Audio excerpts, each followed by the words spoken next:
Shalom Bapak Ibu Saudari yang kekasih dalam Tuhan Yesus Kristus. Selamat datang di Sabda bagi Anda bersama saya, Pastor Marcel Kanon. Dan minggu ini kita bicara tentang makna daripada Natal. Sebetulnya banyak orang sudah tidak mengerti Natal itu sebetulnya apa. Ya, bahwa cerita Natal itu bahas tentang kelahiran Yesus Kristus dari seorang perawan bernama Maria yang sudah tunangan dengan Yusuf tetapi tidak punya hubungan. Ya, jadi benar-benar ini datang dari kuasa yang ada di dalam Allah. Dan Bapak Ibu Saudari yang kekasih dalam Tuhan Yesus Kristus, minggu ini saya bicara tentang Yohanes pasal yang ketiga. Ayat yang ke-16 dan ayat yang ke-17. Selama beberapa hari ini kita sudah berfokus kepada ayat yang ke-16. Ya, tentang kasih Allah, tentang anak tunggalnya. Juga kita sudah bahas tentang percaya supaya tidak binasa tetapi memperoleh hidup yang kekal. Nah, hari ini saya ingin merenungkan ayat yang ke-17. Supaya kita tahu sebetulnya Yesus Kristus itu lahir buat apa?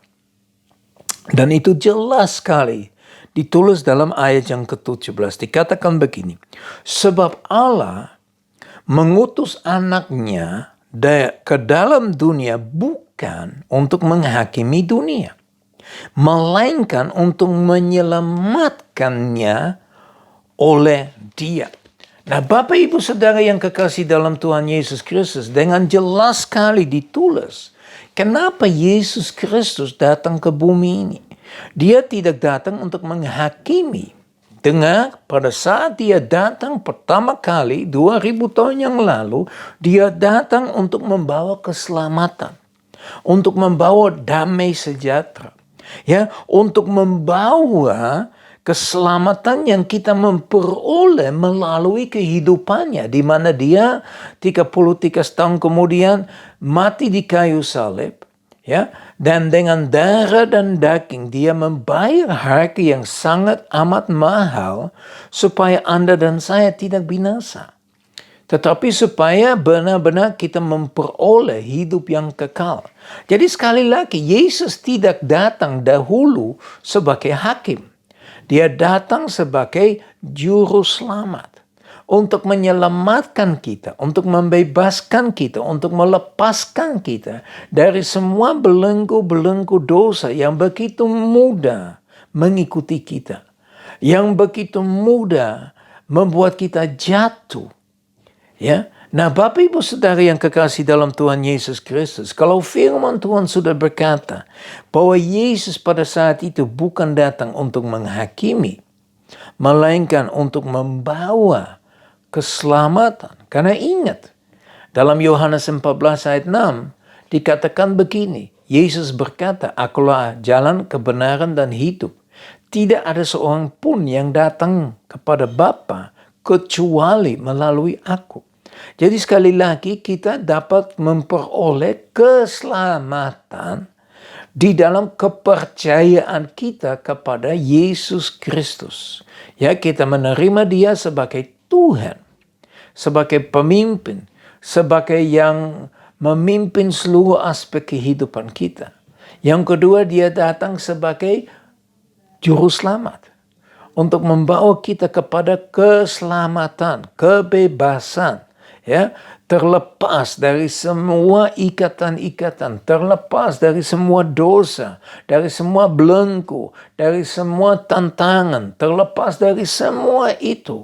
Dan kita dapat berjalan bersama dengan Tuhan Yesus. Kita dapat berjalan di jalan yang sempit.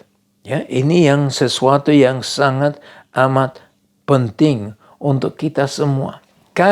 Kenapa ini penting?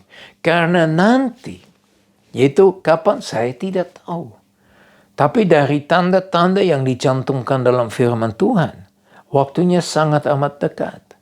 Dan dari tanda-tanda itu, kita akan mengetahui bahwa Yesus Kristus akan kembali. Dan tidak lagi lahir seperti yang pertama. Ya, tidak lahir lagi, ya, di kota Bethlehem. Tidak datang lagi sebagai juru selamat.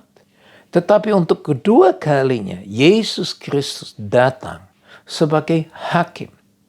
Yesus sudah menunjukkan kepada kita jalan yang kita harus ikutin. Jalan yang kita harus tempuh. Kemana kita dapat pergi, yaitu kepada keselamatan yang kekal. Kehidupan yang kekal. Ya, seberapa jauh kita jalan di jalan sempit itu. Seberapa jauh kita masuk melewat pintu yang sesak. Pintu yang sesak, firman Tuhan jelaskan, itu Yesus juga. Yesus bilang, akulah pintu untuk masuk. Nah, Bapak Ibu Saudara yang kekasih dalam Tuhan Yesus Kristus. Di tahun 2021 ini, mari kita merayakan hari Natal dengan makna yang lain daripada yang dahulu.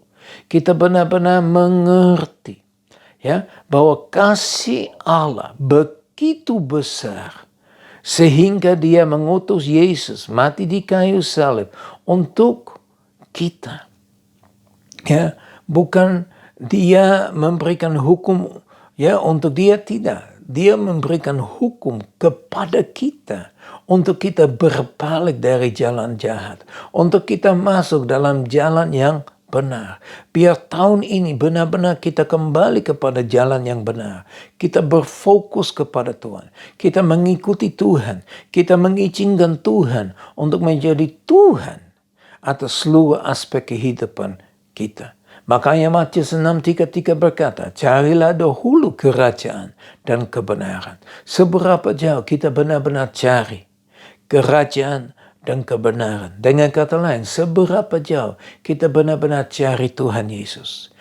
Berapa jauh kita izinkan Yesus masuk di dalam hati kami masing-masing untuk mengubah kita 180 derajat dari hidup yang lama yang tidak membawa kehidupan kekal, tetapi membawa kebinasan. Kita masuk kepada jalan yang akan membawa kehidupan yang kekal. Mari kita berdoa. Bapa kami di surga, kami datang di hadapan Engkau Tuhan. Tuhan, selidiki hati kami, ujilah hati kami seberapa jauh kita benar-benar mencari Engkau, benar-benar mengikuti Engkau, benar-benar tunduk kepada Engkau. Tuhan, kami bersyukur untuk firman yang kami dengar hari ini, di mana Engkau berkata bahwa Yesus tidak datang untuk menghakimi pada saat itu, tapi Yesus datang untuk membawa keselamatan, keselamatan yang kekal. Dan tinggal kami terima atau menolak, itu tergantung dari pribadi kami masing-masing. Tuhan tidak bermasalah kalau kita mau tolak, tapi jangan pikir Anda akan masuk di dalam kehidupan yang kekal. Karena siapa yang menolak Yesus Kristus akan menolak kehidupan yang kekal dan akan masuk di dalam kematian yang kekal, yaitu di dalam kematian kedua, yaitu lautan mati. Untuk itu Bapa, tolonglah kami, untuk kami dapat mendengar kepada Engkau, rencanamu, kehendakmu, kemauanmu Tuhan. Terima kasih Bapa, kami sungguh bersyukur kepada Engkau. Dan di dalam nama Tuhan Yesus Kristus kami sudah berdoa. Haleluya. Amin. Sekali lagi Bapak Ibu Saudara yang kekasih dalam Tuhan Yesus Kristus, saya sungguh berharap Engkau renungkan Yohanes 3:16 dan 17. Dan izinkan Tuhan terus berbicara ke dalam hati kau. Ya, saya berdoa supaya berkat dari Allah Bapa kami yang di surga, kasih yang sempurna di dalam Yesus Kristus, persekutuan yang manis dengan Roh Kudus menyertai kita semua mulai saat ini sampai Maranatha Tuhan Yesus datang kembali, bahkan sampai selama-lamanya. Yang percaya dan diberkati berkata sama-sama amin. Ya, sekali lagi Tuhan Yesus memberkati. Sampai ketemu besok di Sabda Bagi Anda bersama saya, untuk sekali lagi kita mempelajari daripada kebenaran firman Tuhan. Dan saya percaya pesan besok adalah pesan yang khusus. Ya, kita akan melihat bagaimana Tuhan berkarya. Tuhan Yesus memberkati. Shalom.